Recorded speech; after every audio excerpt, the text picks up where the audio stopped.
everybody hear me?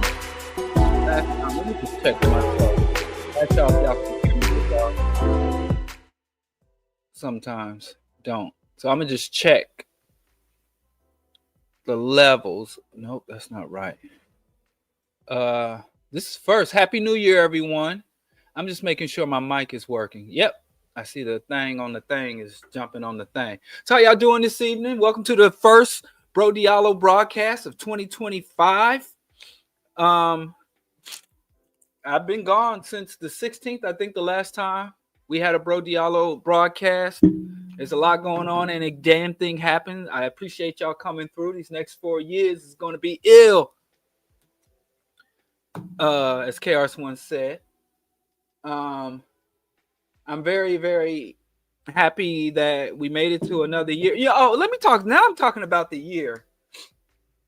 As y'all know, I've been pretty much asserting that I'm not the blackest cat out here. I wanted to be. There was a time where I wanted to be the blackest dude out there. I wanted to be the absolute most perfect revolutionary there ever was, and just the blackest dude. I once had a mentor of mine once tell me that he wants his life to be the model that every other African should follow. And he was like a raw foodist. He would eat raw food. He had a raw food vegan diet. He was a martial arts expert. He was just read everything. He was constantly reading when he wasn't working out.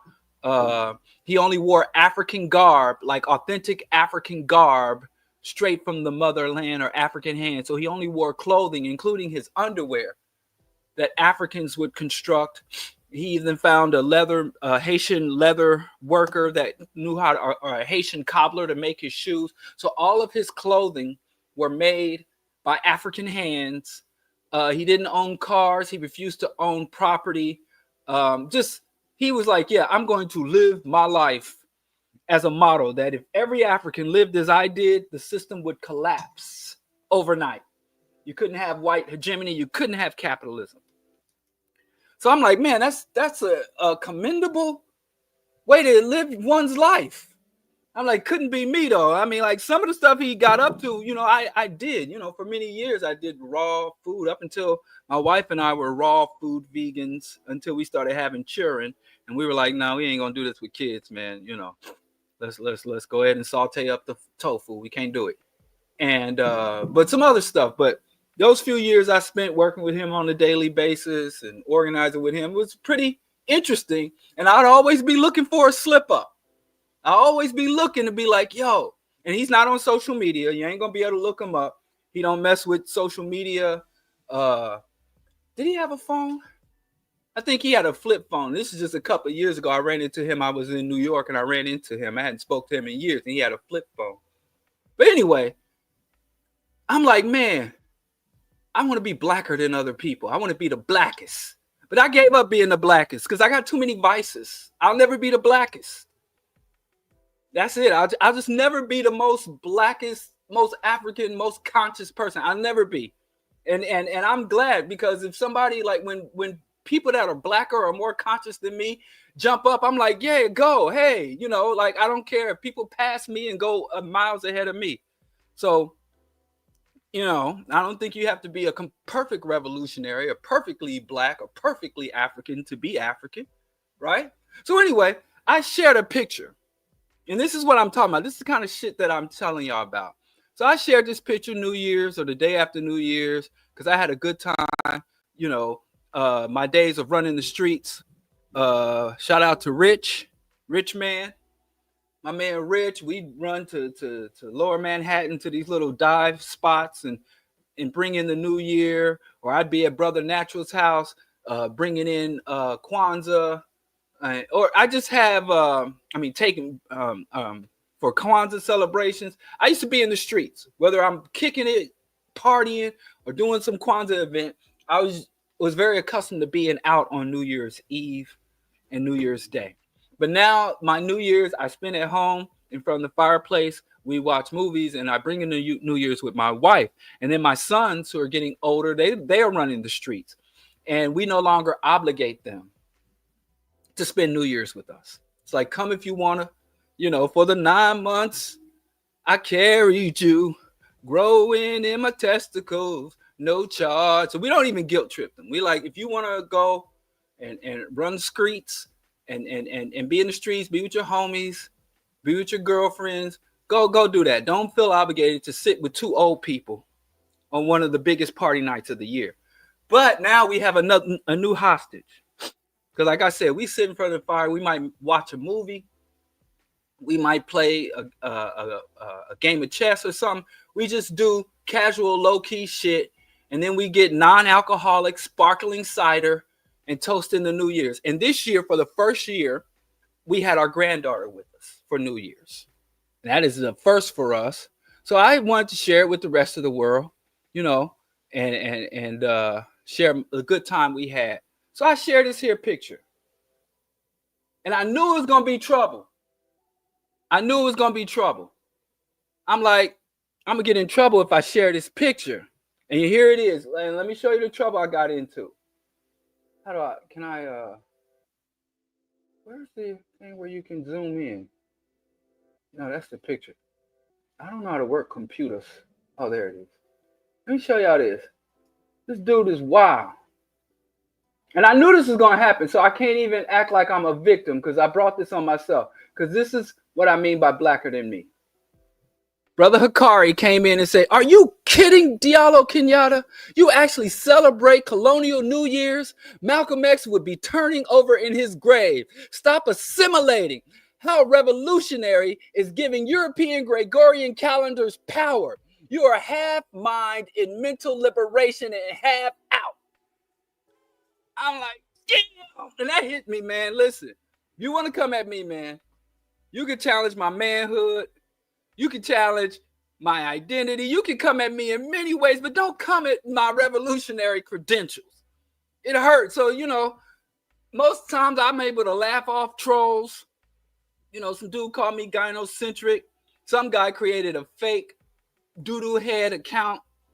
Dudes create memes of me that I can't even understand the memes, like putting my head on Wolverine and having me show affection for Tucker Carlson. All kind of shit happens. Some dude superimposed my face on the Grinch. I think he was being complimentary, though. That wasn't a diss. I'm just saying, it don't hit me. But this kind of shit gets to me. Because I struggle. I don't struggle, but I would like to show. I wish I was black enough to ignore the Gregorian calendar. I wish I was that black. I want to get to that status of blackness. I want to absolve myself of all revolutionary sins, but I'm just not that black yet. Maybe as I get older, maybe as these white folks go crazier and crazier and the white man goes deeper into overt fascism, and more Western European countries elect fascist governments, fascist regimes, maybe I'll be so goddamn black, I'm like, fuck the Gregorian calendar. It ain't Monday to me. It ain't 2024. I'm trying to get there, though. Shout out to Brother Hikari. You called me out. You got me. And you know what I want to do? I want to confess all of my revolutionary sins. I went to school. I went to Catholic school to study under nuns and become a Catholic fool. So I'm going to confess all my revolutionary sins because that got me thinking, yeah, I do follow the Gregorian calendars, and I'm the white man's calendar, and I follow the Arabic numerals. I'm so ashamed of myself. The Arab colonizer, oppressor, Islamic hordes. I follow their number system. I did algebra. I got like a B+ in algebra and I'm serious. No self-respecting African should get more than a C in algebra. But anyway, another thing I do is I do Halloween. We do Halloween big. I mean, I just can't rationalize. I'll never be black enough to reject free candy. I just never could be that black. So Halloween, and I know I read Dr. Ishakamusa Barashango, Reverend Dr. Ishakamusa Barashango. I read both volumes of his books on European holidays. And Halloween was one of the holidays he said, but I'm like, man, it's the candy. And even as I'm vegan, man, y'all just don't know the vegan candies they got out. And I can't do it normal. I'm married to a hater. So I can't just walk up in a store and get like half a dozen candy bars on GP. So October 31st is like the only day I could like splurge. You know, I do the Gregorian calendar. Another revolutionary sin is my family has an annual vegan feast. It just so happens to fall on like the third Thursday of every November. Where our family come, it's 100% vegan, and we invited, but that's just coincidental. It's a vegan communal family feast, and but it's what can I say? I did marry a hater. You know, she hates, man. Everything I like is bad. Everything I like is bad. She just showed me some information on Oreo cookies. Oreo cookies are vegan. I have to remind her. I don't remember the last time I've been able to put like some cookies in a carton without feeling immense amount of guilt. So I have a vegan family feast, just so happens to coincide with Thanksgiving, but that ain't my fault. And then another thing I do, I'm a big fan of 40K lore and 40K games. And some brother came and told me that's fascist like 40K lore. It's a big fascist, racist, right-wing fan base for 40K lore. And so there was one of these 40K lore bloggers that I saw that actually was a bona fide affiliate of some European fascist or right-wing, ultra-right party. So I blocked him and stopped following his writings on 40K. But beyond that, I like 40K lore. I like 40K games. I'm looking forward to it when it goes on sale at a steep discount. Like, I don't buy a game unless I can get it like 75% off or lower. But that Space Marine 2, I played through the Space Marine front. What do you want from me? I'm not black enough to let that go. I listen to, I know by heart every song lyric on Grip It on That Other Level. Every lyric. I know Grip It on That Other Level. I don't tend to like genocidal anti-African propaganda, but Grip It on That Other Level, when I got my first job at Wendy's, it just came out. And I had a homeboy, Norman. He used to play it, and I worked the grill at Wendy's. And then if you know, the grill man got to also clean them big pots and the big chili pots. So I worked the grill and worked the back, and they be bumping that. And I didn't listen to no other like gangster or hood music. But I knew Grip It on That Other Level because the evening staff would play it. So I'd listen to it.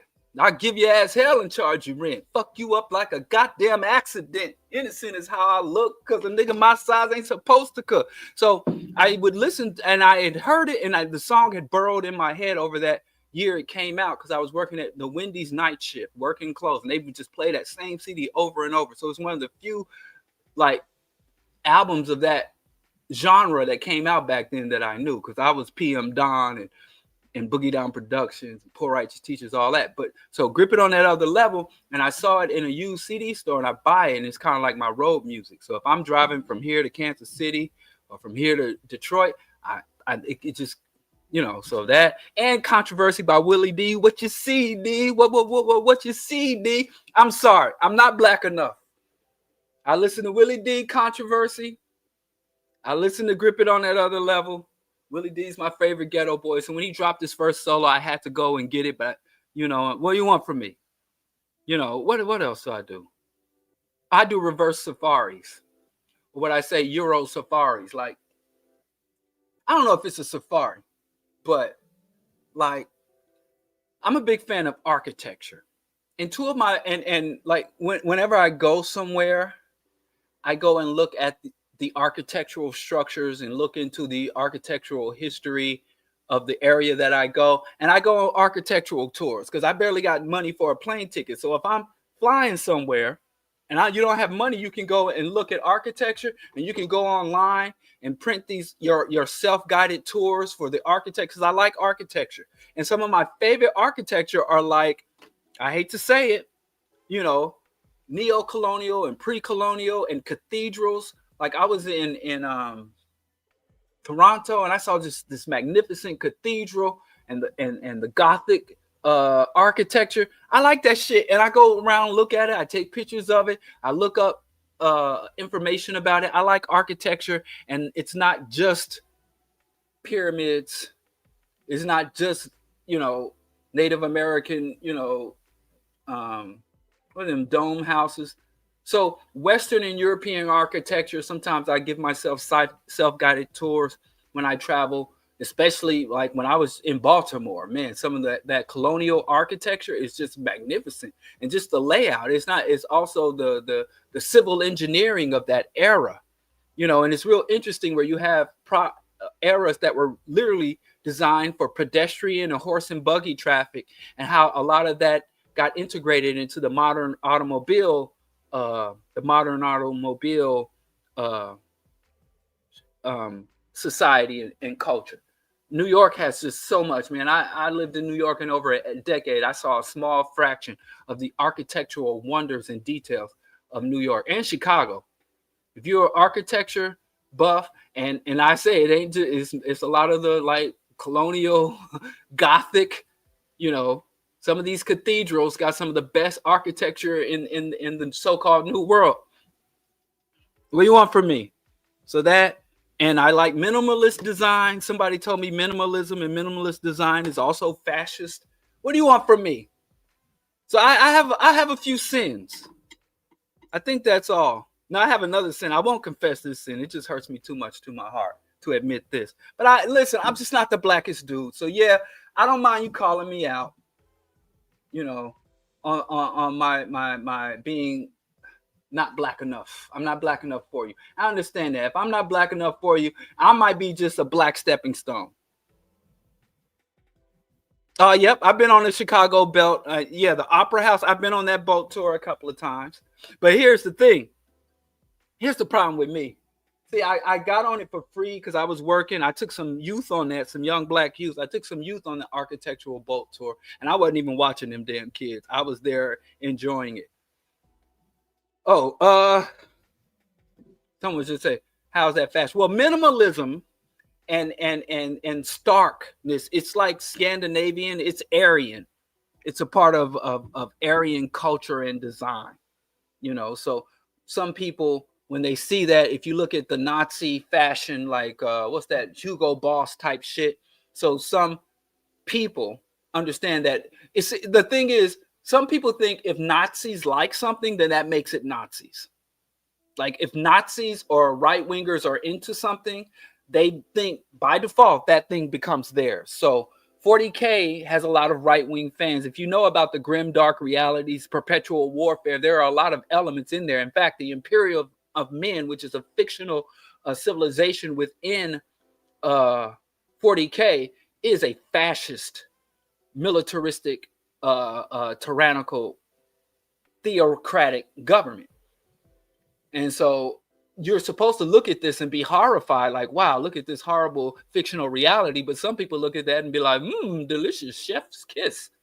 And so minimalism, some people you can find online. I don't really get into the arguments, but minimalism in fashion and industrial, certain elements of industrial design, Roman and Gothic. Like when my wife and I, we were in Italy and we were looking at all this architecture and admiring it, and people like Mussolini did that shit. He was trying to recreate the Roman Empire or the aesthetic of the Roman Empire. So we don't like it. It sucks to be you. So anyway, those are my revolutionary sins. What do you want from me? And like I said, dude, call me out. You got me. I had no business celebrating the Gregorian calendar and wishing other people their enjoyment of the Gregorian calendar. And I'll try to do better. But like I said, I'll never be the blackest.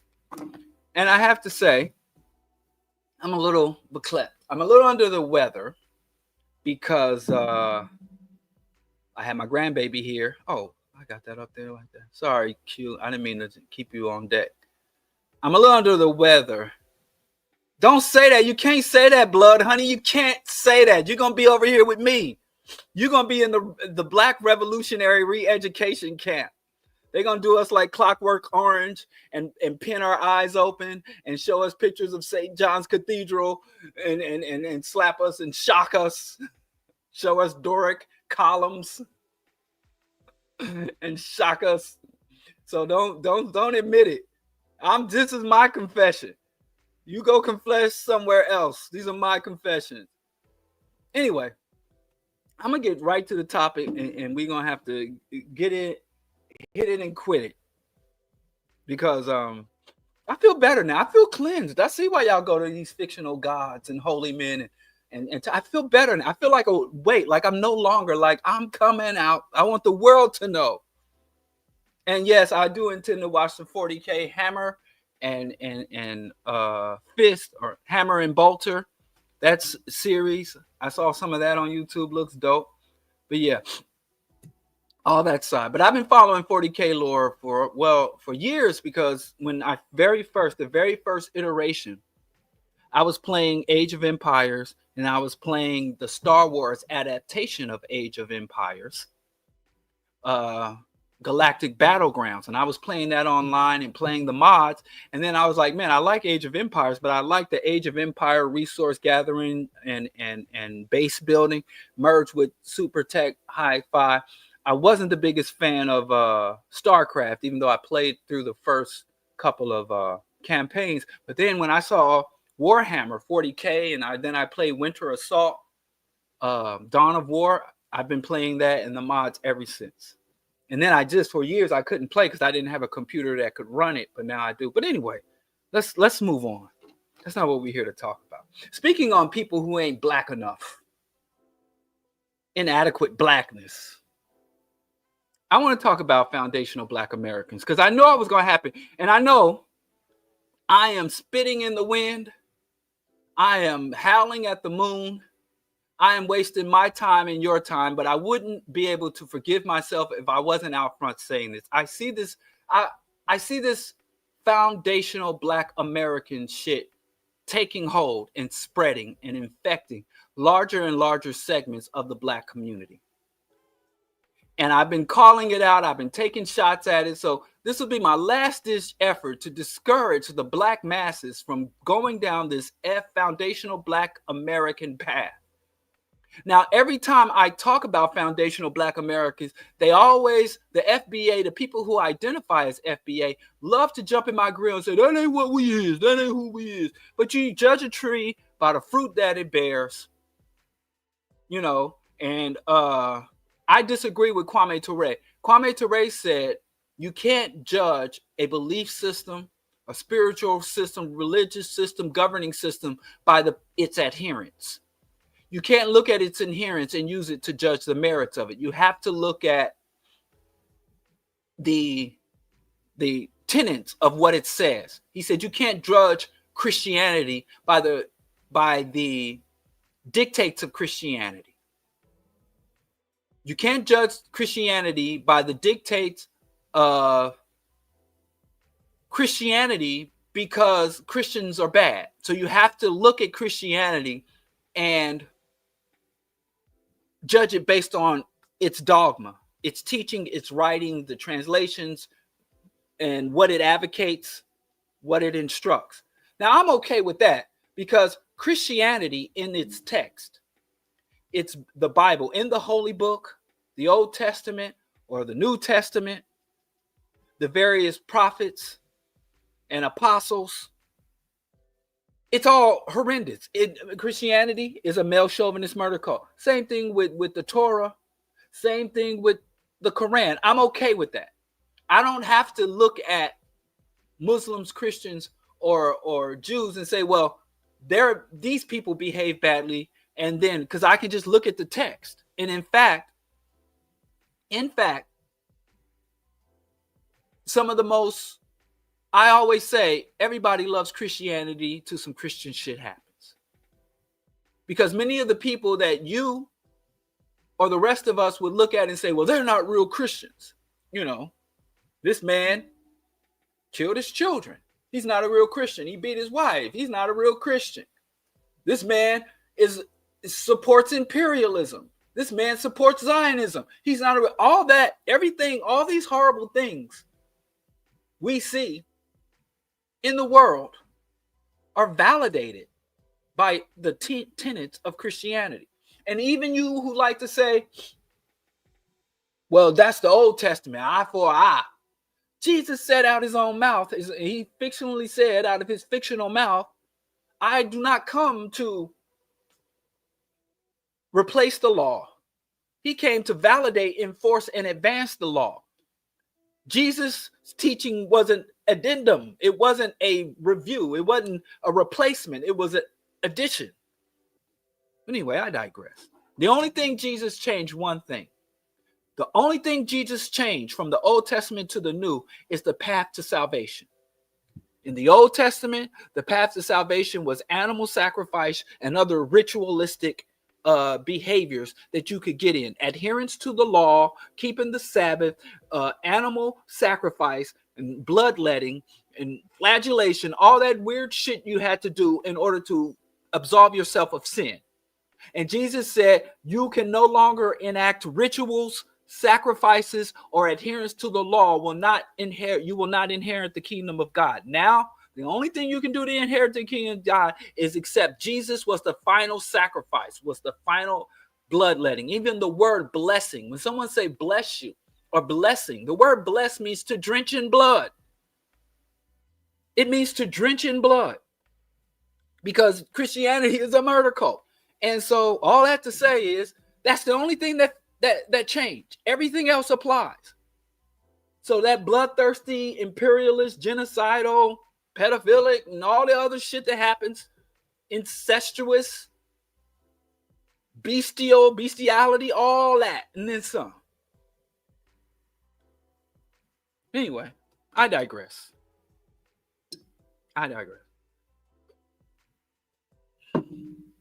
Let's get so anyway, foundational Black American. There's so much to say. I'm just gonna say it. And someone had mentioned in the comments that it is surrender. I wish I hadn't let that go. Oh, yes.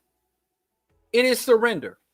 You know, I was gonna call this Believe It or Not, but I just thought it was me trying to be cute.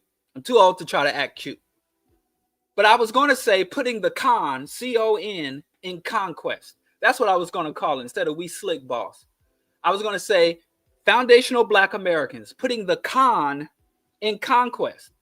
Then I was going to say, well, I don't want to try to be slick.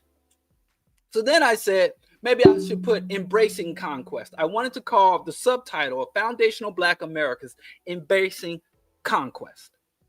Now, it is absurd. If you look at the foundational Black American flag, they have 1526, I think. What's the year they have on there?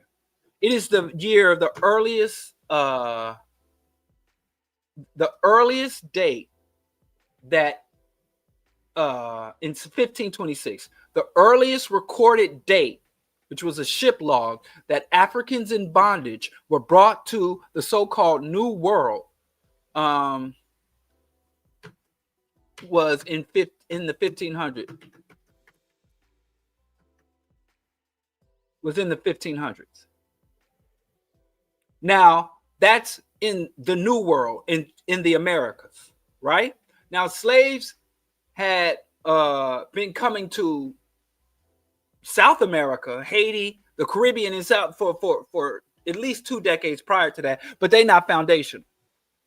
Because America is a chauvinistic, jingoistic cult. And it's not fair for me to call it a cult right now because it hasn't become a cult.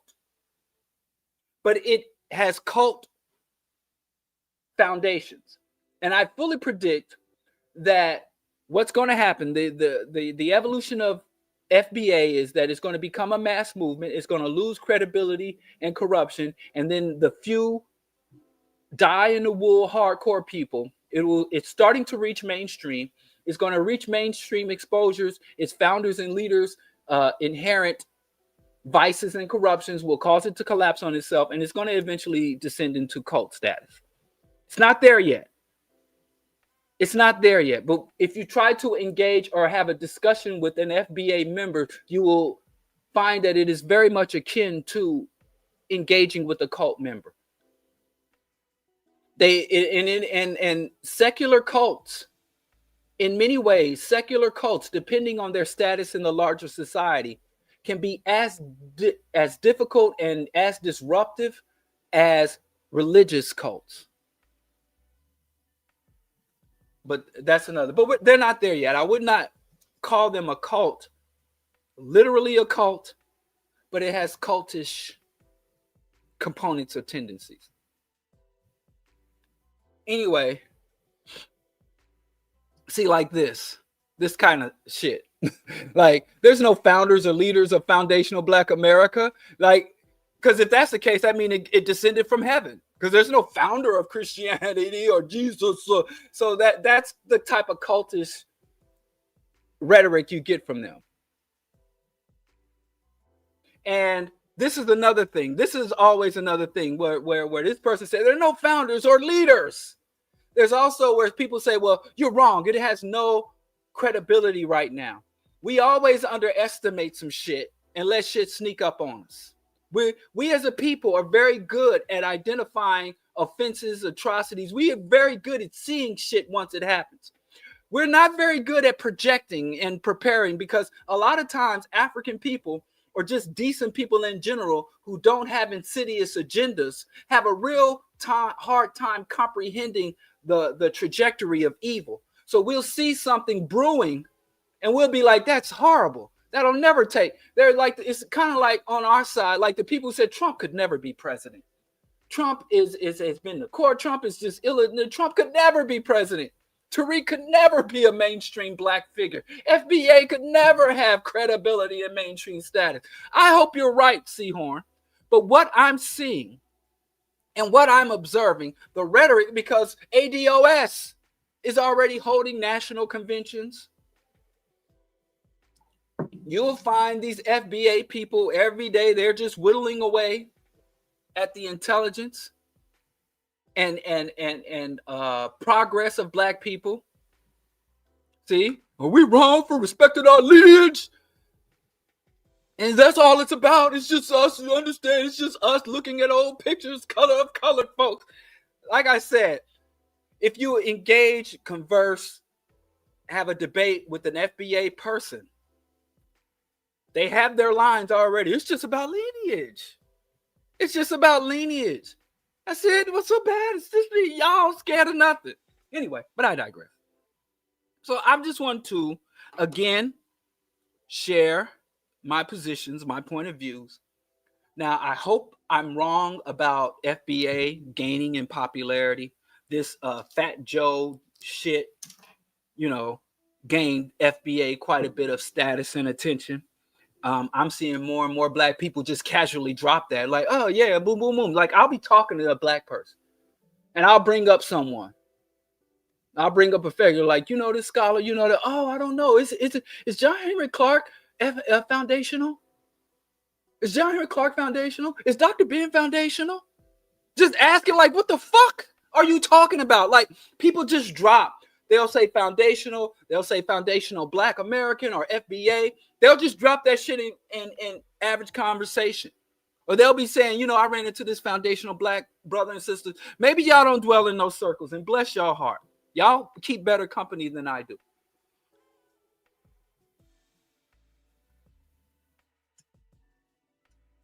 And so it is becoming more mainstream. I'm finding more and more Black people identify themselves as foundational Black Americans. I'm finding more and more Black people not only identify others as being foundational or non-foundational or tethers, calling other people tethers, but also valuing people according to their foundational or tether status. It is horrendous. And we laugh at people. People laughed at the fucking Nazis. People laughed at the Zionists. Zionism was an over 100-year campaign. Theodore Herzl started Zionism in the 1800s. It was over a century long, and really some people, some of the Zionist historians say the quest or the drive or the desire for a Jewish homeland goes back 1,000 years. Since the fall of the Canaanites, they go all the way back. And there's a lot of horrible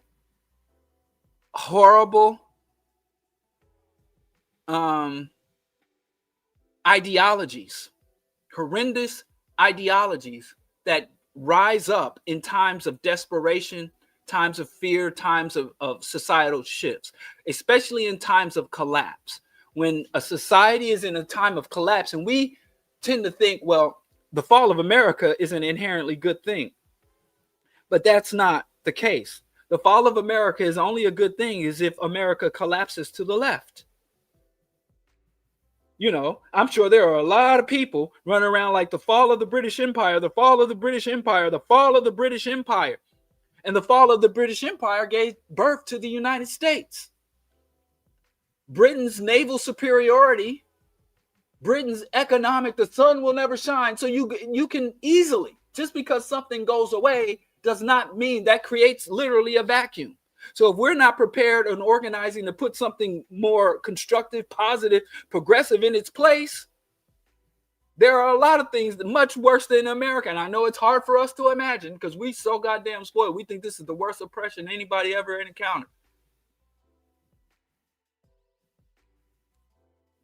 So simply fall of America, if we don't initiate, orient, and direct the collapse of the empire, you can have something much worse emerge. But I digress.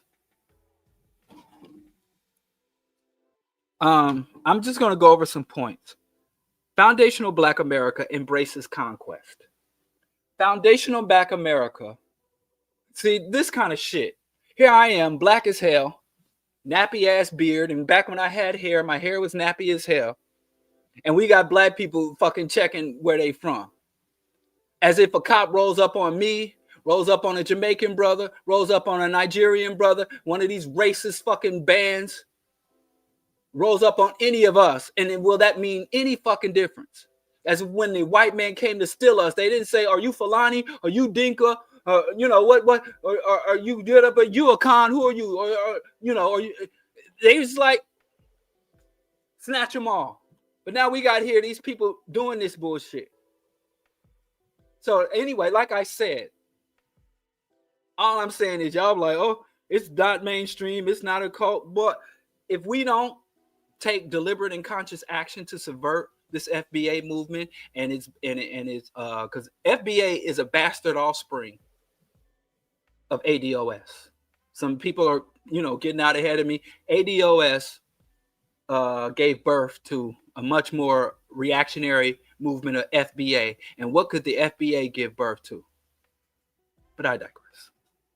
So it embraces conquest, meaning that foundational Black Americans have made their orientation, had laid their orientation in America. We are Americans. That is not just our status, it is our rally point. And when you make our American citizenship status our rally point, you have to define what is America. If we're Americans, what is America? America is a genocidal settler colony. America, over the centuries, has changed its strategy, it has changed its tactics, but it has never changed its mission. This nation was founded on conquest and genocide. This nation is sustained on conquest and genocide and slavery. I'm sorry. This nation was founded on conquest, genocide, and slavery. It is sustained on conquest, genocide, and slavery. And it will only be able to advance and continue its superpower status through conquest, genocide, and slavery. And if it is not carrying out genocide and conquest and enslavement on its own soil, it also deports it across the world. Everybody talks about Israeli genocide. That Israeli genocide is only made possible. You ever watch brought to you? You ever watch public television documentary and they say brought to you by our sponsors? For every Jewish Zionist, there is over 2,000 Christian Zionists. Zionism is a Christian project. But y'all don't hear me though. All I'm saying is there are numerous genocides at home and abroad. Go look up the definition of genocide. Now we think, genocide means extermination. No, genocide is a technique and a strategy and tactic of control. So not all genocidal campaigns' goal is the absolute and total extermination. You don't just do genocide by gas chambers or bombings. You do genocide by mass incarceration. You do genocide by policy. You do genocide by taxation and diversion of funds. You do genocide by cultural stagnation and appropriation.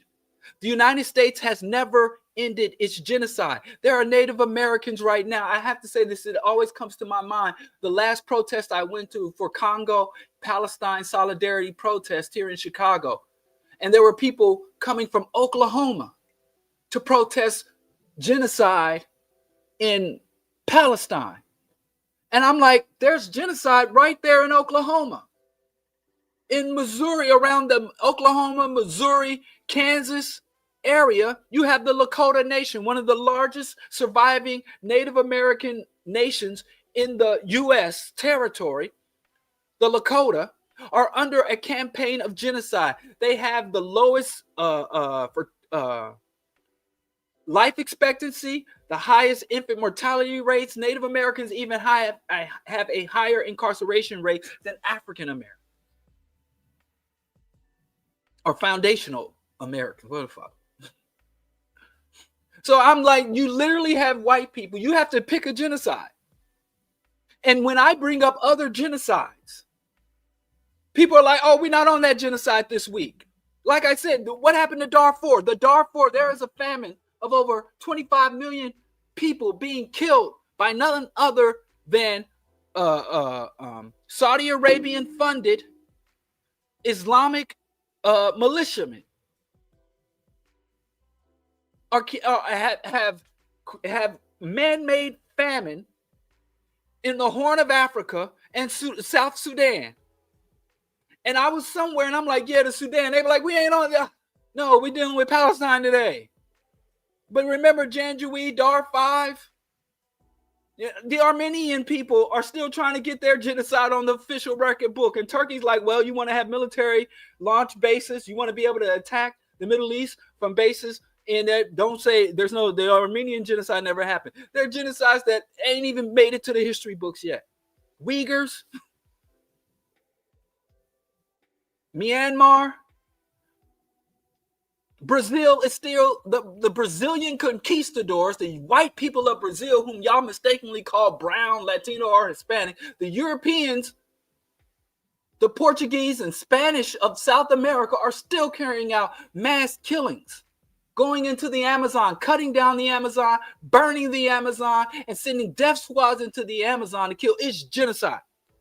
So when a black person, that person who holds citizenship, in the seat of the empire. I remember when I was young,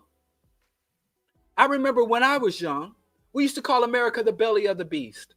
And when I'd go to meetings and organize, we'd be like, well, we are in a very unique position.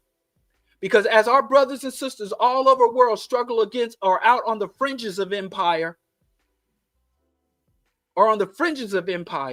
we are in the heart. We are in the belly of the beast. I don't hear that kind of talk anymore about the belly of the beast. Because y'all don't want to acknowledge it's the beast, because now y'all want to get comfortable. Y'all want to get cozy. Y'all want to climb up in the rectum of the beast, all the way up into the small intestine and find your little niche.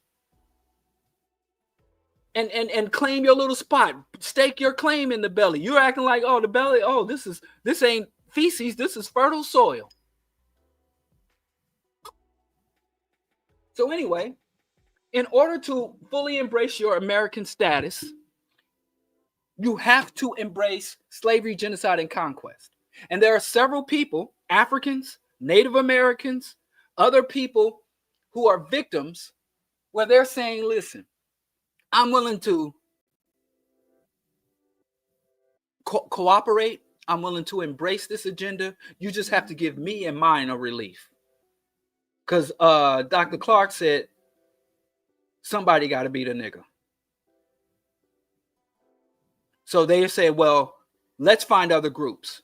So at various times, African people would make bargains saying, well, we'll have sacrificial populations. We'll offer up sacrificial, and different sacrificial groups occur at some time. There is a time when these youth are wilding.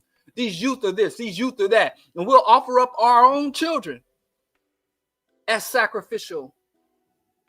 We'll offer up the uneducated.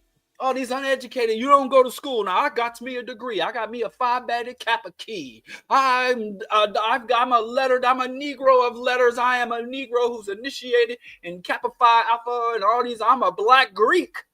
So I'm different. I'm an entrepreneurial Black. Now, these Blacks who just want to content to work a job, a 9 to 5, and don't want to grind, don't want to hustle, don't want to chase the bag. So we're always trying to find a niche within this society that preys on us relentlessly and say, well, can I obtain some special device, some special status, some special recognition, a certain amount of fiat or some other treasure that will exempt me, that will allow my oppressor to exempt me from the fate of the rest of the world.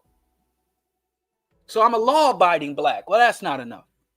Not only am I law-abiding, I'm patriotic. Well, that's not enough.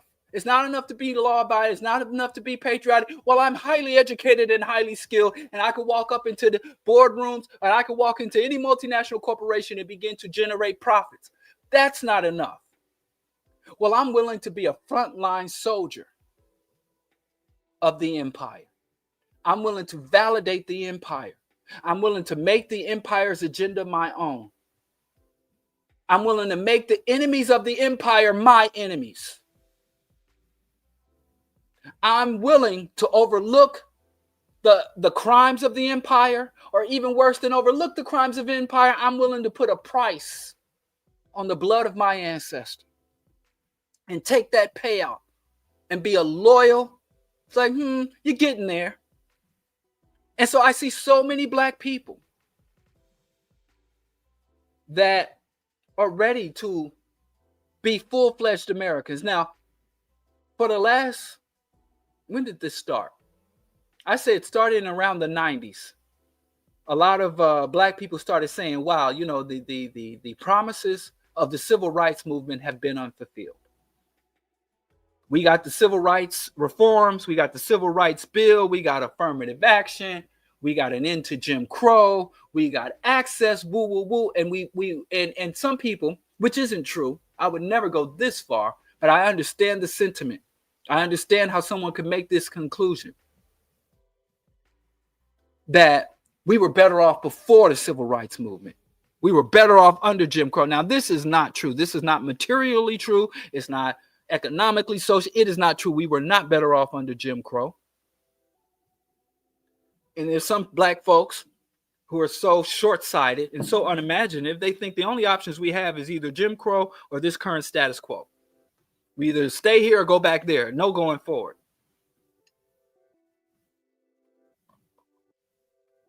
Let me put you in timeout, Travis. Timeout. I'm gonna just give Travis some time to rest. And he say he has no idea what I'm talking about. So anyway, yeah, some people. Yeah, Foundational Black Americans is what it stands for. So anyway, Black people are like, the civil rights movement failed us, and I want to go back. When we had our own businesses, we had our own grocery stores, we had our own hotels, and y'all willing to allow for lynching and degradation of our humanity for some goddamn hotels and for more marriage licenses. And so for reactionary Black people, the solution for the failures of integration, because I agree that integration failed. I don't disrespect our ancestors who fought for integration, who organized, who lost their lives trying to secure integration. Integration was a means to an end, securing our voting rights, ending the legal exclusion of Black people from the institutions of the state and private institutions, allowing for public and private institutions to discriminate. And we all know, we all been there. I'm not against that. But that should have been a means to an end. That should have been a stepping stone. That shouldn't have been the goal unto itself. So, but if you look at most integrationists, their solution for the problems and the failures of integration is more integration. It's like just like capitalism. Whenever capitalism collapses, they say we need more free market. We need more capitalism to fix capitalism, like more cancer to fix cancer. We need more fire to put out the flames. The only person that needs more fire is Capleton. Shout out to Capleton. Anybody else, if you got a fire, not more fire. So they're like, we had political, social, societal integration.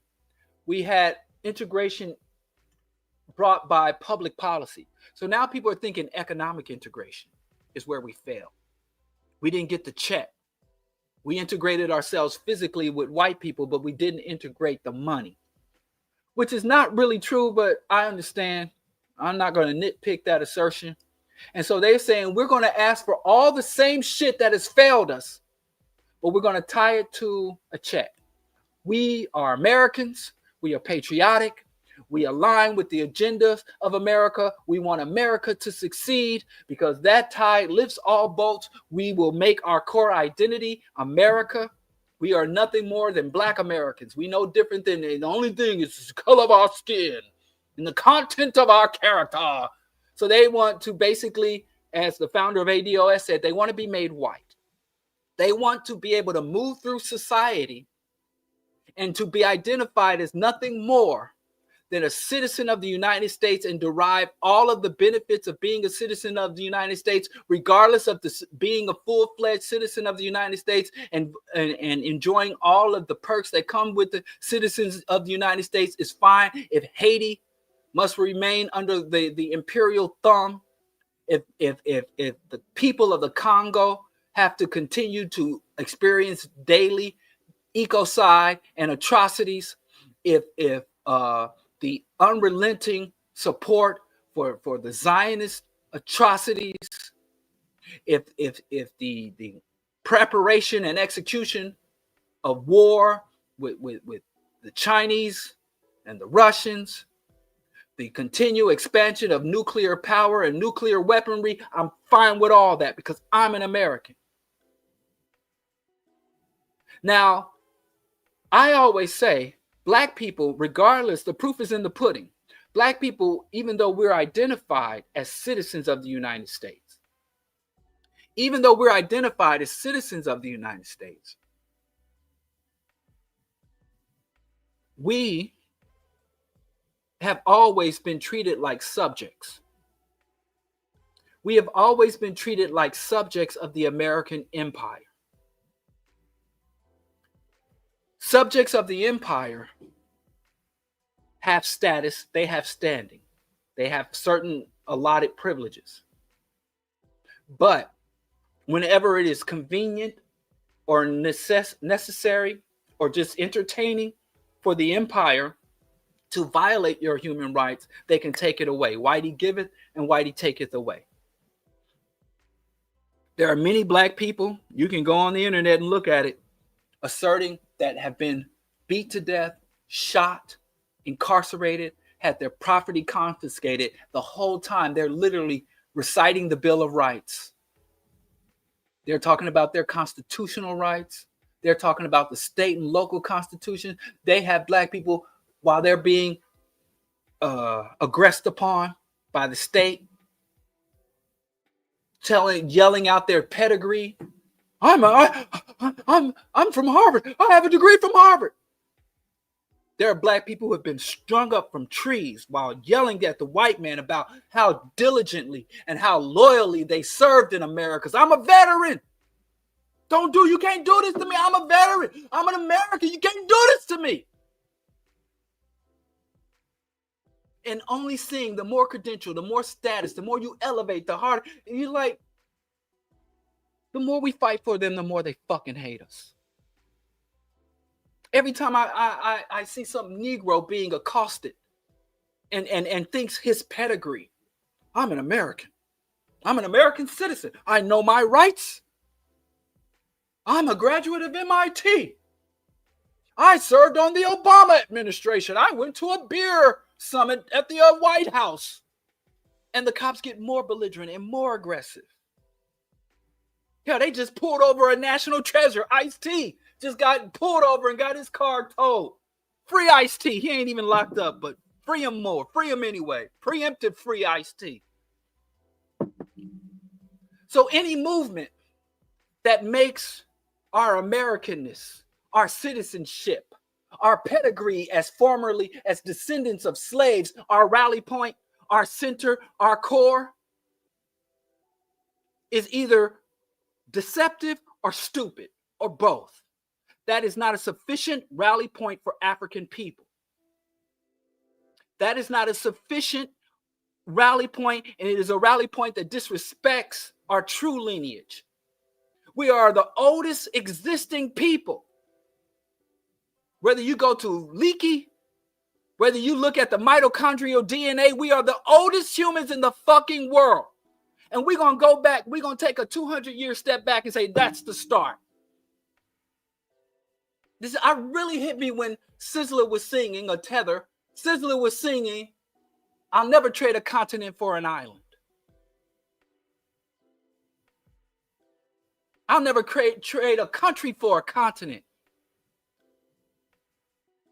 It is irrational. It don't matter. Hey, man, that don't matter. Free Ice-T. He was right across the street from the DMV. Man, they just know. Yo, Ice. That man's a national. He done too much. He done made too much money for white folks for him to be treated like that. Ice-T is special. So, rallying around our American citizenship, our status as America, has served us not at all. We didn't get freedom because we're Americans. We don't have these rights because we're Americans. We don't have these opportunities and the mobility that we experience, from emancipation to Reconstruction to Jim Crow and civil rights, Black power, to where we are now. None of that shit was done to us because we are or are not American. Garvey said race first. Garvey, who was a tether. Garvey said race first for a reason. So our American citizenship don't mean shit to our oppressors. And it should mean less to us. It should mean less to us. There was a few years ago, there was a black man who was a Marine, a foundational Black American who had served in the Marine Corps, a decorated Marine. And he was experienced dementia and anxiety. He had lived at home alone, and his parents they just had another black man who called the police because he was being assaulted by his love interest. And the cops showed up and shot the brother when he was trying to fight for his own life. The cops shot the victim.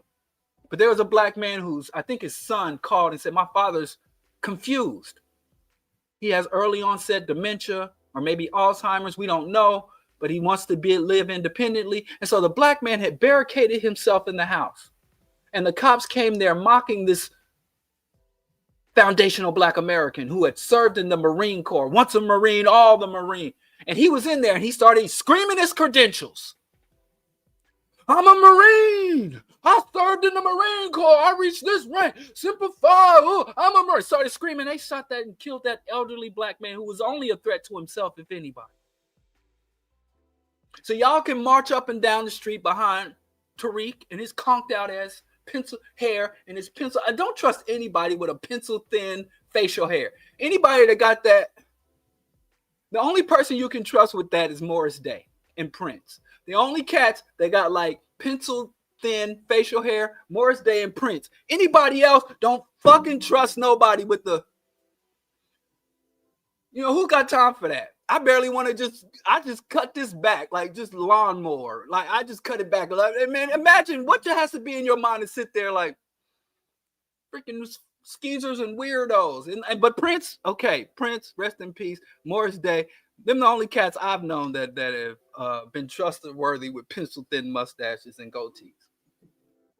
But where else? So they killed this black man. So anyway, all that to say is, black folks, if you're walking out here thinking your U.S. citizenship makes you special, the fact that your ancestors were in chattel slavery in the United States, If you think any of that is an adequate rally point, I acknowledge our atrocities. We don't organize. We don't make that our identity. Now, it has been the agenda of white people to reduce black people to slaves and nothing more. Shout out. Wise Intelligence said back in, I think it was that album came out in 93 or 92. He said in Pure Poverty, in the song Pure Poverty, let me quote it directly. But I've read so many, there's the lyrics. I just want to read it. I'm sorry, hold on.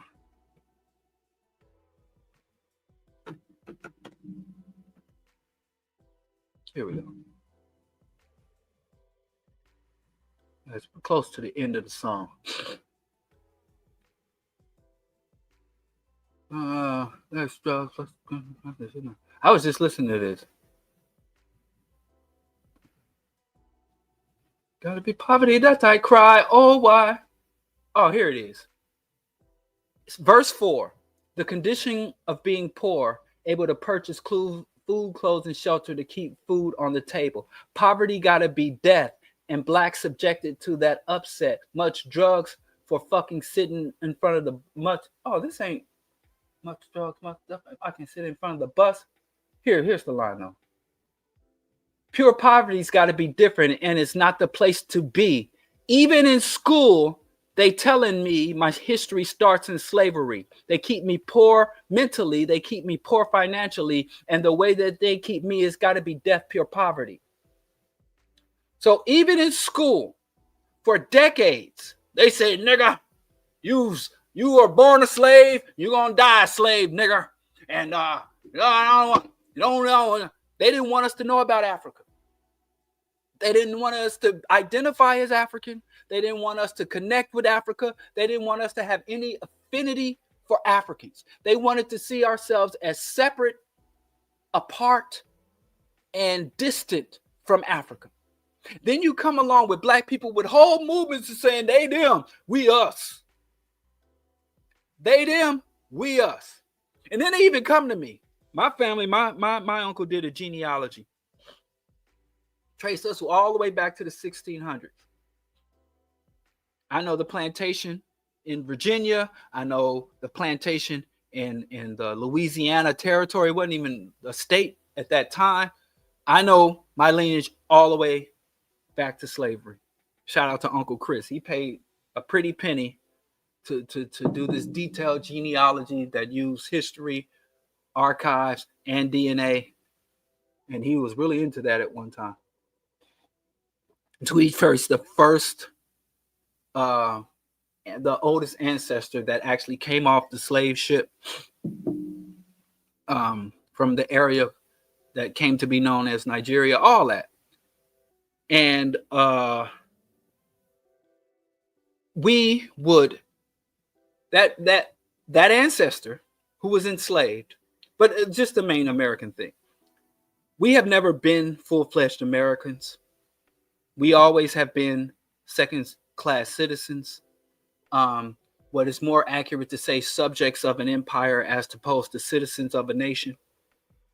The United States manipulates black people and has the carrot on the stick, telling black people that the promise of full American status. They said, well, if the Negro can learn to be law-abiding and speak standard English, so we stop speaking guttural English. We stopped speaking black English, and we learned to articulate ourselves. Well, if the Negro could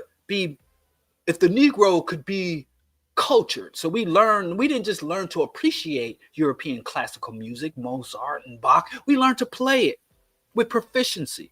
Well, if the Negro could just get over his vices, if the Negro could stop taking to drink, if the Negro could stop with the opium, if the Negro, and so and then we come and find out white folks was doing more drugs than us. They actually had us thinking that poor black people in the inner cities who stealing car stereos financed a $1 trillion international drug. And we found out that white folks did more drugs than black folks. Where black people are buying drugs by the hit. You go out and get 1 hit, 2 hits, and then you back to stealing your mama's VCR to try to get another hit. White folks would buy drugs in bulk. They buy for the week, pounds upon pounds. And they had black folks, and we turn on the movies and watch these black cinema, from Superfly to Boys in the Hood. Like, wow, yeah, that's us. We the crack dealers. And they made the movie Cocaine Cowboys, and they showed a documentary of cocaine cowboys, white boys bringing plane loads and ship loads, and they were not one of them was talking from behind bars. They were talking from the deck of yachts. They were sitting in airplane terminals with flip-flops and Bermuda shorts, talking about, yeah, I moved tons and tons of cocaine, and they convinced us that it's black. But I digress. So all that to say, America has our status as Americans has always been subordinate to our status as black people. This country has consistently treated us like Africans, like black people, with contempt. This country has preyed upon us, continues to engage in psychological, economic, and military warfare, campaigns of genocide, from mass incarceration to inadequate and substandard health conditions and living conditions. They had a whole industrial revolution in America, and there are polluted, rust belt, and lead contaminated regions all over this country. And they chased us off of the most fertile agricultural land and drove us into the industrial rust belt. And that's why black children sometimes have 3 times more lead in their bloodstream. And when you look at areas where black youth are engaged in homicide and other behaviors, we just won't pull their pants up. And you look at lead contamination and the pipes and the infrastructure. If you look at the old industrial maps and the new, but like when I was a kid, they literally built the housing project, and it was only 2 white folks in that whole housing project. One of them, because it was a white woman who had a daughter who was half black and half white. Them the only 2 people that lived there. White folks gave up on her. She wasted her whiteness. They built the housing project, East Hills Village, right next to the city landfill.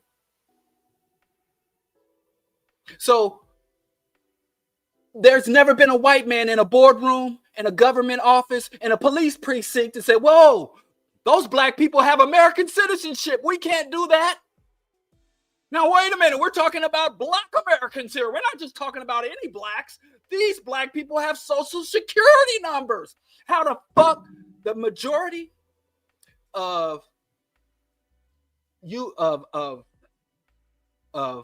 concentration camps were in Poland. In Poland. Hitler in Mein Kampf.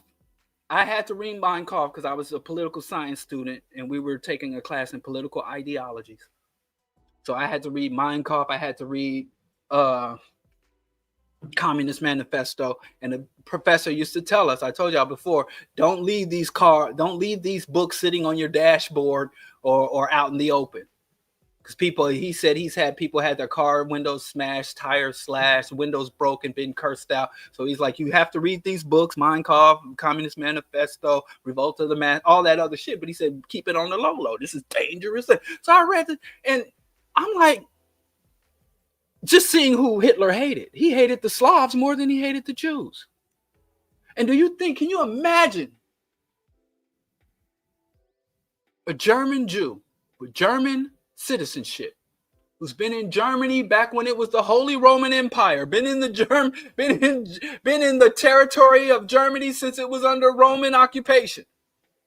I go way back. I've been here in Germany longer than Hitler's family. In fact, Hitler's Austrian. He's not even the true German. I'm more German than Hitler. And then see what he's doing over in Krakow. See what he's doing on the Eastern Front. Be like, well, I've got a citizenship. I'm good. I'm a foundational German Jew. I'm good. In fact, hey, let me sign up. Oh, that did happen. That actually happened. I'm not fronting though. I'm acting like, what if it did happen?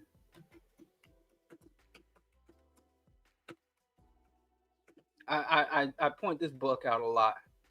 That actually did happen. This guy, he'd never got no play. Like he had a book tour, and I think he had like two. I've seen like two book lectures from this Professor Riggs. So that did happen. Actually, let me not even say it. There were actually people who did say that. I'm a foundational Jewish German. I'm a foundational, and this is what happens when you have foundational Jewish Germans, or what they were also called honorary Aryans. So these foundational Black Americans want to be honorary Europeans. But let's deal with the fallacy of foundation. If you look up foundation in the context of politics or identity, it's not just because, if you go to the foundational Black American website I went through, it's just a one-page website, and mostly they just trying to sell you FBA merch. It's a pretty light website. They're just trying to, and I ain't got nothing against that. But if you go to their website, they talk about Black people building America and the labor we did. But the fallacy is, when Black people were building America, we weren't Americans. We didn't build America as Americans. We did not build America as Americans. We were not identified as Americans. We did not have the title or status as Americans. We weren't even called human. We were chattel. So the time when we did that work to build the foundations of America, to lay the economic foundations of this country, I mean, back then, cotton was oil. Cotton was the economic engine for mercantile economy that eventually became the capitalist economy. The spices from the east and the cotton from the west. So it is true that Black people played a role in the foundations of America. But if you look up the concept or the term or the definition of foundation, it's not just the labor. It is the ideas, the vision, the structure, the layout. Africans did not apply our intellect, our culture, our identity, our goals, our values, or as Marimba Ani say, our asili, our mtumawazo, is completely absent. You can't be at the foundation of something if you only give your fucking physical labor. You cannot be identified as foundational. That's why the founding fathers, the true founders of this fucking genocidal settler colony, did not say, well, the greatest thing that set America apart is not the labor or the land. It is our grand constitution. It is the ideas. Because the work, that's for the peasants. Even in Europe, you go study European history, the Magna Carta. You study the French Revolution, they're talking about revolutionaries in cafes, Locke, John Stuart Mill, these men sitting in cafes, smoking hashish, constructing the ideas of the world, the concept of trying to define reality. We're still living under the codes, laws, definitions of old white fucking enslaving pedophiles. And we did the labor. But in this capitalist system, it has contempt for the labor class. It has utter contempt for the labor class. And it always has. You go and look at, like I was talking about earlier, the cathedrals. They don't have images of the bricklayers. They don't have images of the masons, images of the carpenters or the names of the carpenters. They put up the names of the Pope or the Cardinal or the wealthy benefactor who gave a generous donation. This wing was donated by the DuPont family. You go to fucking Trump Tower here in Chicago, it's TRUMP on that building. It's not the electrician. It ain't the people who keep that building humming. It's not the plumbers who are able to construct a water system to get water from the Chicago River up 20 stories into the air and maintain pressure. Their names don't go in the building. So this is a society and a culture that don't give a fuck about labor. I disagree with that wholeheartedly. But if you want to be American, you can't be, you gonna be American or not? Are we slick boss or not? Are we fucking being Americans or not? Labor, America had one of the most violent labor struggles in the history of capitalism, in the history of industrial societies. America had the most bloody labor struggle. For an 8-hour workday and a fucking hard hat, hundreds of laborers had to die. Their families had to die.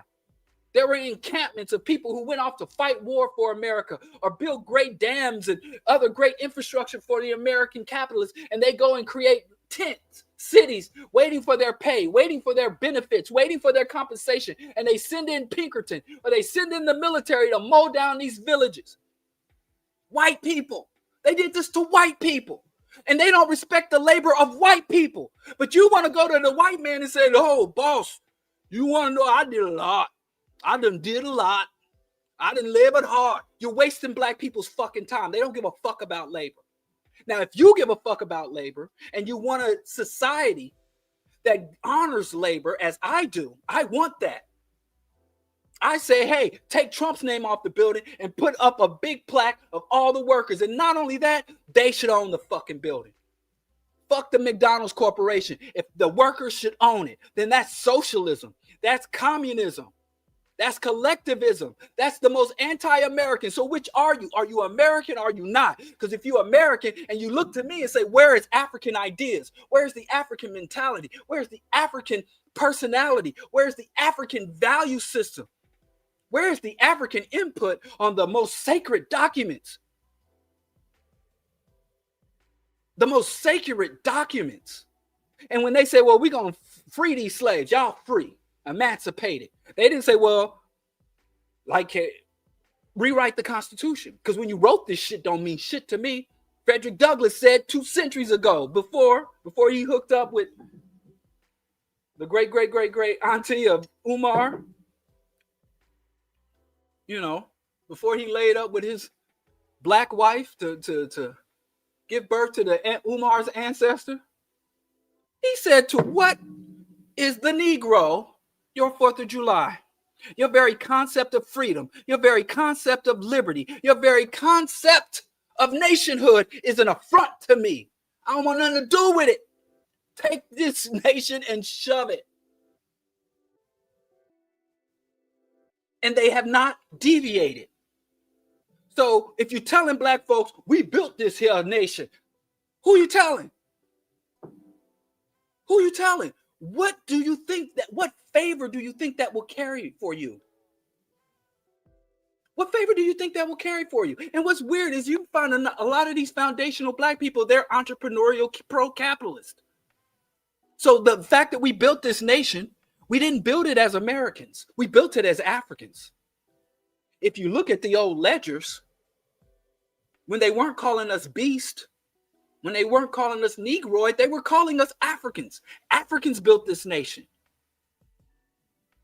And not only did the Africans who came here sacrifice, if you read the history, Africa's progress was halted and reversed. Africa lost generations. Africa's population has never recovered.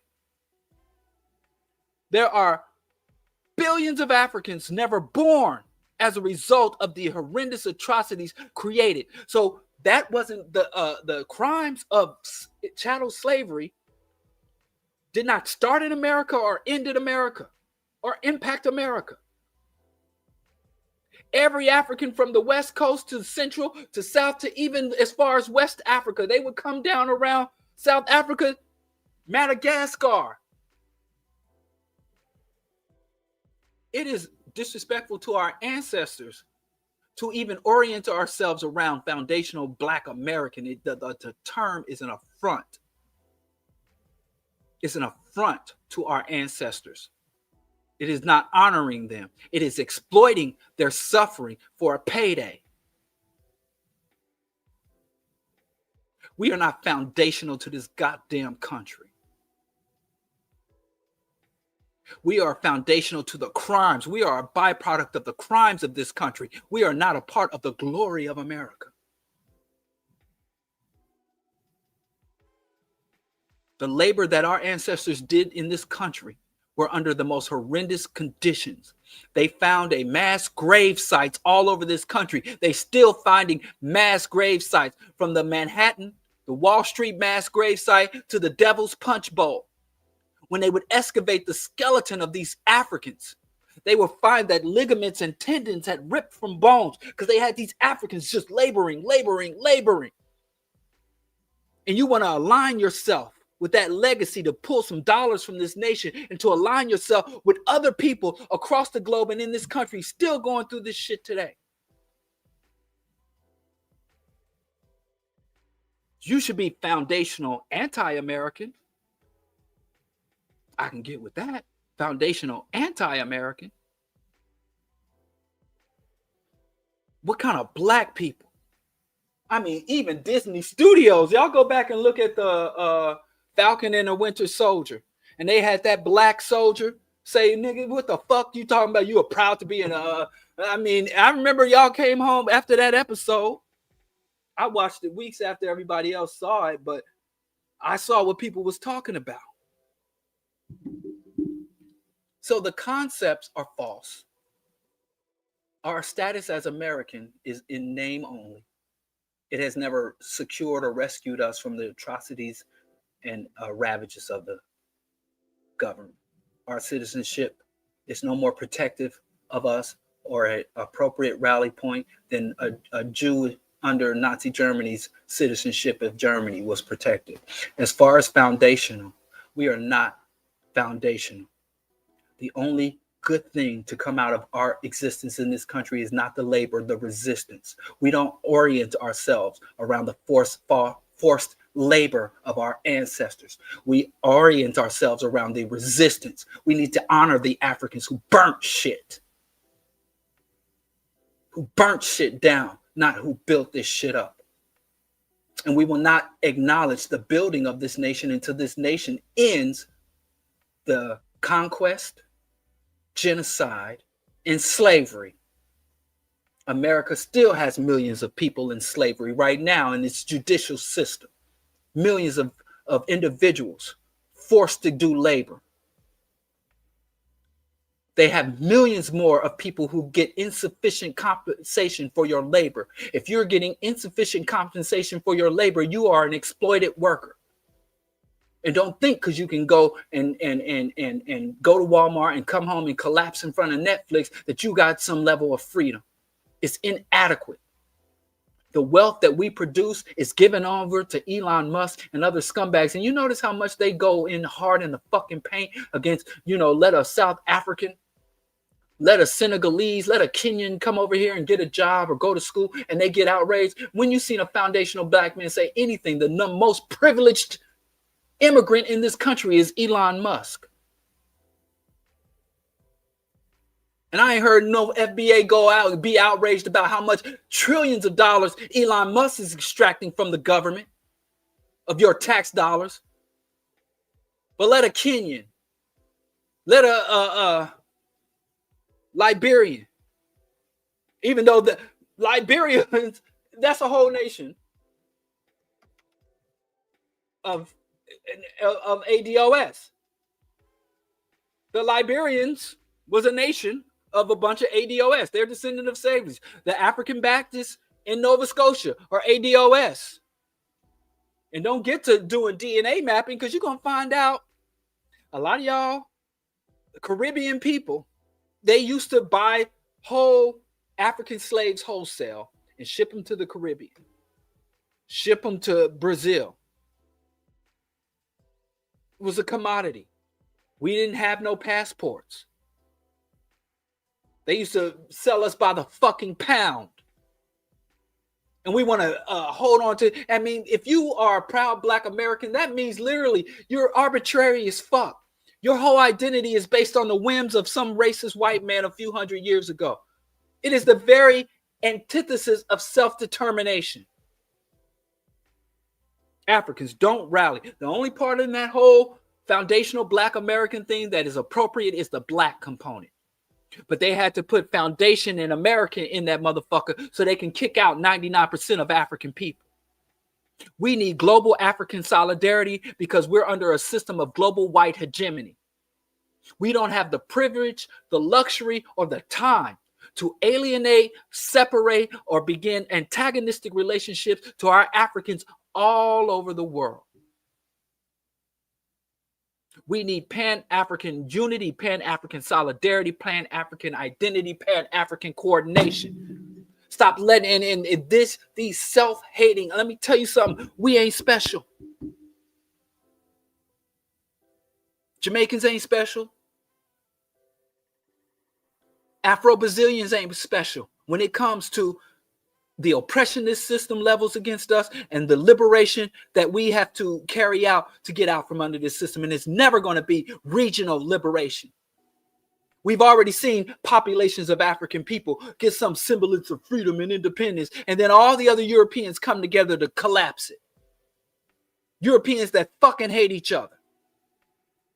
Israel will unite with Germany to prevent to attack the Sahel.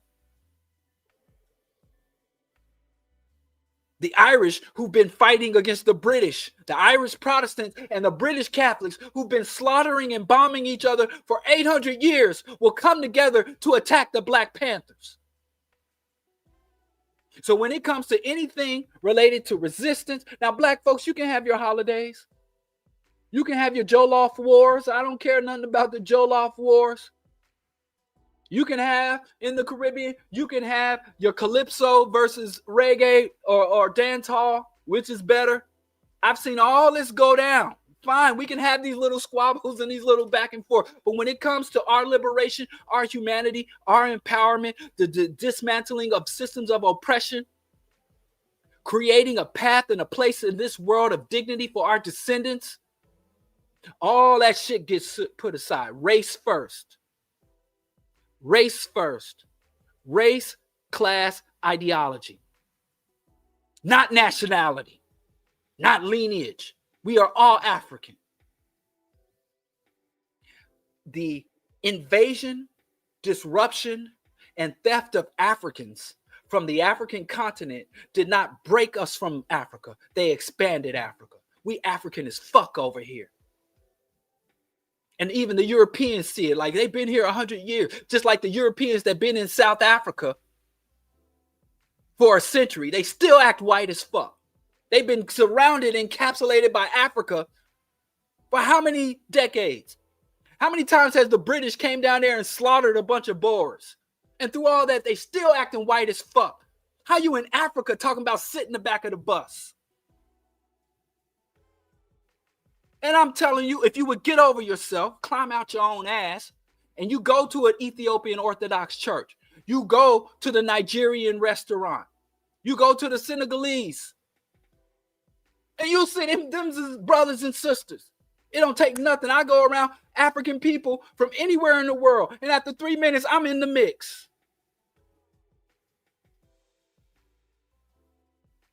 We are one people.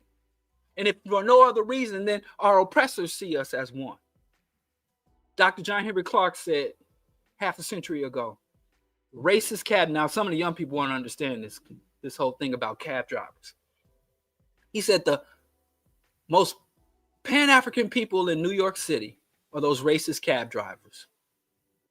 Because he said it don't matter what your status is, how much money you got. Don't matter if you are a Nigerian, you are a Trinidadian, or you are a Black American, Afro-American. He won't pick up none of y'all niggas. Can't none of y'all get a ride. You know, but y'all, some of y'all kids y'all the Uber kids don't understand about black men getting cab. And they ain't black men. Sisters went through that too. My cousin went to court twice suing racist cab drivers because they wouldn't pick her up. And then a few times when they would pick you up and then they found out you're going to Brooklyn, like you can get a cab in Manhattan and you get in and you give them a Brooklyn address. Say, oh, I'm out there. Get out. That's why, man, I know how racist them cab drivers was when I lived in New York, to the point where I'm like, I'm going to get me a gypsy cab. I take a dollar van before I die. I don't want to give racists my money. But the black folks who did want to catch yellow cabs, you couldn't pay me to get in a fucking yellow cab because they were so fucking racist. And that's why when they were committing suicide because of the rise of Uber, I had no tears to shed. I don't remember a lot, but when I remember who I'm supposed to hate on. So anyway, the racist cab drivers. And when these white folks, you a black man watching white folks go ultra nationalist all over the world. White folks is gearing themselves up for another murder orgy on a global scale. You know, it's going from neoliberal to fascist. Even Canada's prime minister just resigned, and they were like, he's going to get replaced. He's a neoliberal to fascist. And I don't know what y'all weird. I mean, y'all got more faith in white folks than me, because I know white folks is bad. I know neoliberalism is bad. And some of y'all think, how can things get any worse? Y'all don't see no difference. Y'all don't see no difference between neoliberalism and fascism. Y'all don't see no difference between status quo racism and overt racism. And we going to do it with them. White folks are like, we going to regress. We had liberal democracies. Fuck a liberal democracy. We're going to overthrow our own democracy. We're going to run up in our own Capitol buildings from Brazil to the United States. We're going to try to overthrow our own democracy. Fuck democracy. We're going to regress. We want to go back to oligarchies. And all these white folks ran around for years talking about George Soros and Black Lives Matter. George Soros is billionaire taking the control. And then they celebrate Elon Musk's ride to power. White folks didn't have no problems with a billionaire taking power. They just didn't want a liberal billionaire. They wanted an overtly racist billionaire to take power. It had nothing to do with billionaire status. It was race first. And then a billionaire to even pretend like he's sympathetic to the plight of black folks was outraging to white folks. I want a billionaire that I'm willing to turn over the state. So as white folks regress, some people don't show me no respect. Oh, what's up, bro? All right, this made my day. I just got a text from Skip. I hate name dropping, but I got it like that. So anyway, I'm watching. I hope I'm wrong. I hope y'all can come back to this show in 3 or 4 years and it's like, y'all was talking all this shit, and FBA is a thing of the past. And if y'all make FBA a laughing stock and a thing of the past, I'll happily get on here and say, oh, I was wrong. And I've already did a whole discussion on ADOS years back. If we got to revisit ADOS, I told y'all, people don't descend from conditions. There's no such thing as an African descendant of slavery because people don't descend from conditions. You'll never find a Jewish person. I'm a Jewish descendant of the Holocaust. They say I'm a Holocaust survivor. Now you can say I'm a Holocaust survivor or my ancestors endured the Holocaust. And that's how much you dehumanize a motherfucker. You don't descend. You descend from other people, from other nations, from cultures, from ethnicities, from races. But because we descend from Africa, you have to make up something else. I don't want to say I'm a descendant of Africa, so I'm a descendant of slavery. How the fuck can you descend from conditions? Irish people spent more time in colonialism than African did. Ireland was colonized for 800 years by the British. The Scots are still colonized. If you ask some Scotsmen, could you ever find an Irishman and say, hi, yes, I'm an Irish descendant of colonization? That's the best I can do. I shouldn't do impression. That's the best you're going to get from me. That's insane. I'm a Native American descendant of the reservation. I mean, people are disrespecting us. And I've seen some interviews and discussions. She went on national TV and told people I made fun of her hairline. But I tell you, I'm glad I made fun. You see, look at the times where I said something about the sister's hairline. Look at prior to I made fun of her hairline and post. She can attack me, but I'll take that hit because you see her shit got edged up right. Between my criticism and the money suckers is sending her, the white man's money, and my criticism, her shit was sweet. I ain't seen her in a little while. But for a while, she was going through like looking clean. I know she got home to her white woman. Her white woman was like, damn, baby. But so people are like, why don't you talk about ADOS? Well, if you were a fan, subscribe to the BroDiallo Show. You know I've been talking about these fools. I'm going to have a short question, comment, criticism, like, share, subscribe, support, all that jazz. And if you don't have any question, comments, or criticism, I put that Tariq clone on pause. But if he's back, he can come in and spew his rhetoric for his cult. Oh, yeah, I forgot that part. I was reading the site. I didn't even know this. I knew it, but I didn't know this until late, that they're also talking about FBA is Black Aboriginal people. So Black Indians, Black Native Americans, and the Blacks brought here from slave. But if you weren't here in 15, because my ancestors weren't ravaged and brought here until the 1600s. So if you ain't been here since 1526,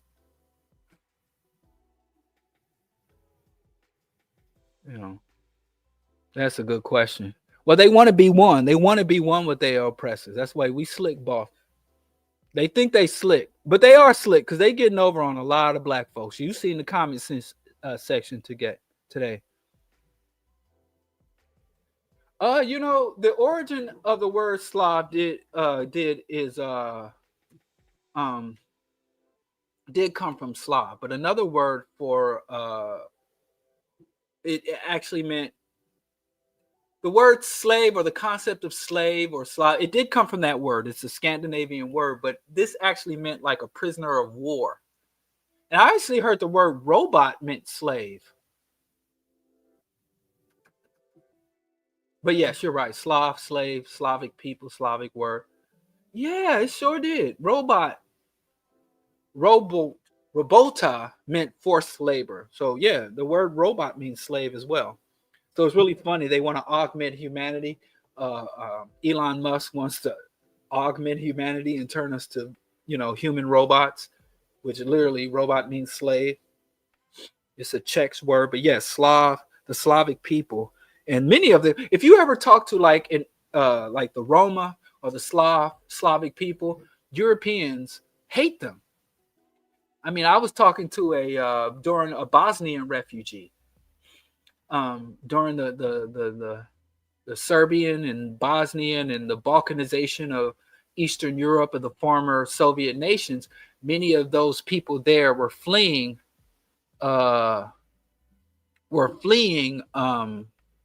persecution and whatnot, and they literally, like, one guy was like, I was there, and he was like, yeah, you think you're revolutionary?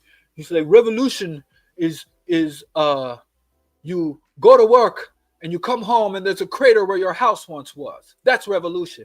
And I'm like, well, if that's revolution and you experience that, but there was no upheaval. No, I say what you're describing is oppression and repression, not revolution. Revolution is you come home. The rich people leave home and come back, and their home has been collectivized.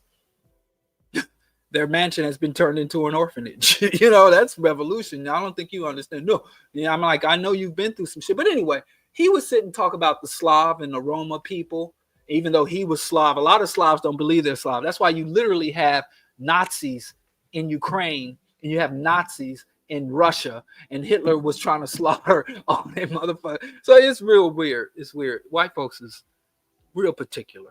They don't know who to kill. They just know they want to kill. Anyway,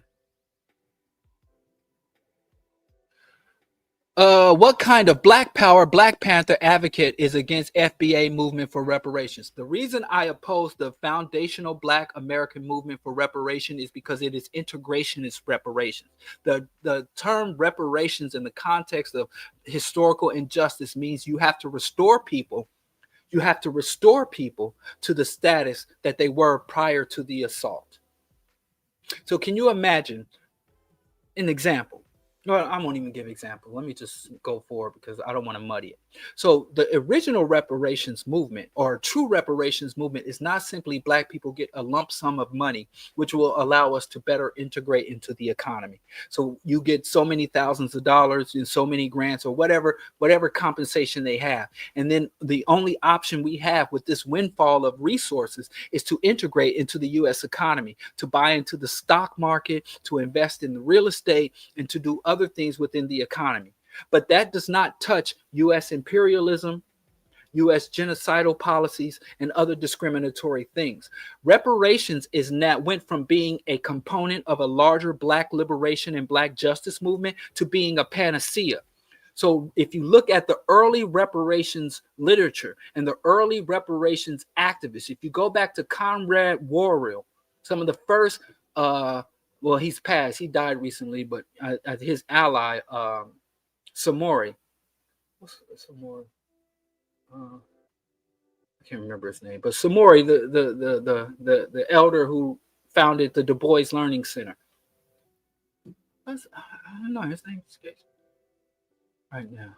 Anyway, if you look at those individuals, they were Pan-Africanist, meaning that they didn't simply fight for compensation of Africans. They fought for an end to imperialism and colonialism. They fought for compensation, and they understood the compensations of Africans in the United States was intricately linked to the compensation of the Caribbean. You know, France had to compensate its former colonies, that it had to be a universal rebalancing. They were anti-capitalist. They didn't sit, MBUF, Samori from MBUF, National Black United Front. What's Samori's last name? Anyway, or Randall Robinson. So you know that the reason that I have a problem with ADOS and found is that they have co-opted the reparations movement and reduced it to a payout. Where when I first came into the reparations movement, when I started working with National Black United Front and in Cobra, it was always a component of the whole, but of a whole larger Pan-African movement for justice and liberation. Not simply we get ours and you get none. Number one, it was never the reparations for Black people in the United States, for Black people who ancestors endured slavery and we continue to do oppression here, was never antagonistic or competitive with other oppressed people. It was always in unison and coordination and solidarity with other oppressed people. There is this myth that the white man only has so much justice in his justice box. And if he gives a Nigerian justice, if he gives a Cambodian justice, if he gives a Vietnamese people justice, then it won't be none left over for us. That's not how it works.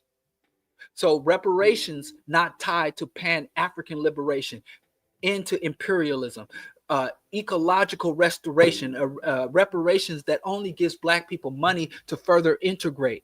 Because if we just get money and all things stay the same, it becomes in our vested interest to sustain the U.S. economy.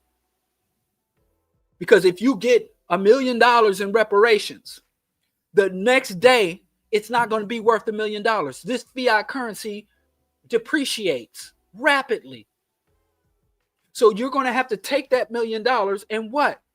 Put it in an investment account, put it in a CD, buy stock with it, or buy property with it. And then when whatever you buy with it, you're going to need that to continue to appreciate and accumulate. How many Black millionaires go broke?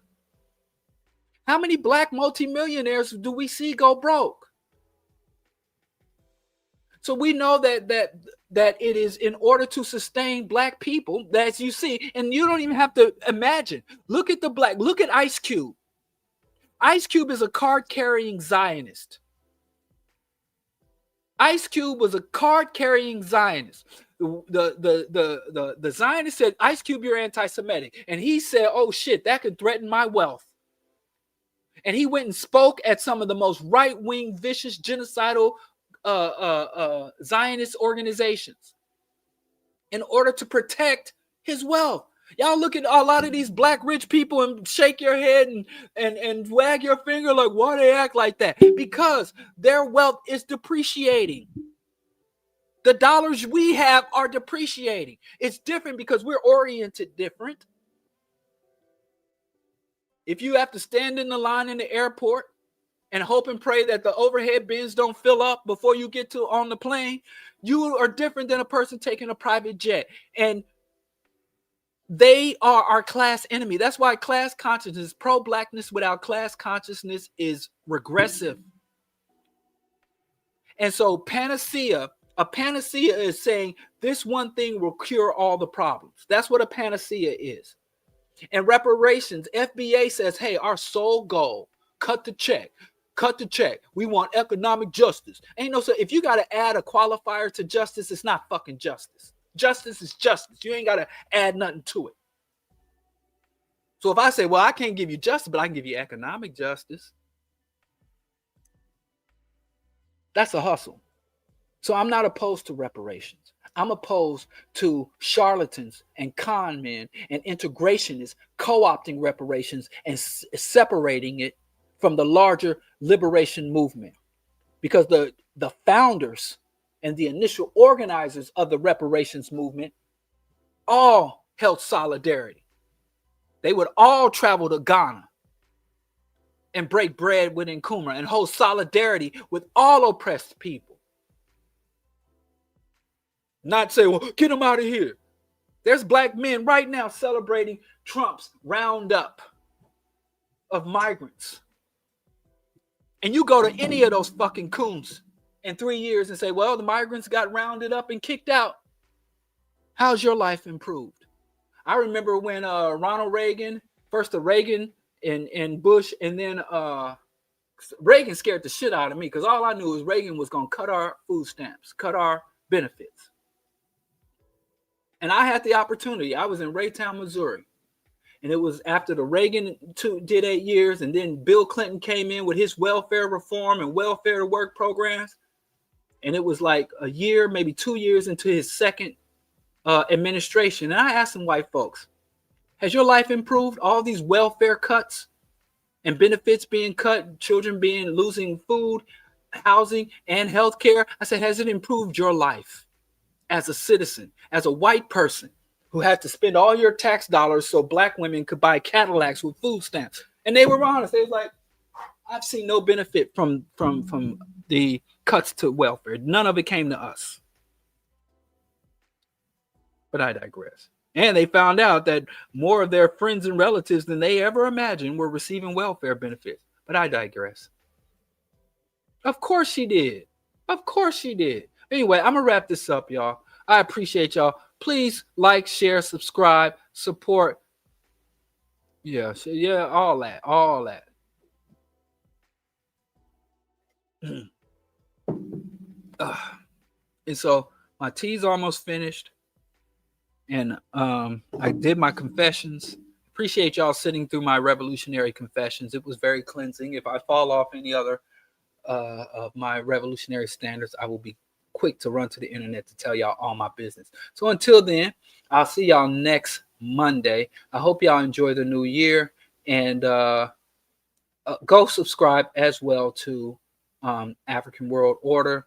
We got 2 programs on deck, and we have another one in the works, or for by enough black women. That and BroDiallo.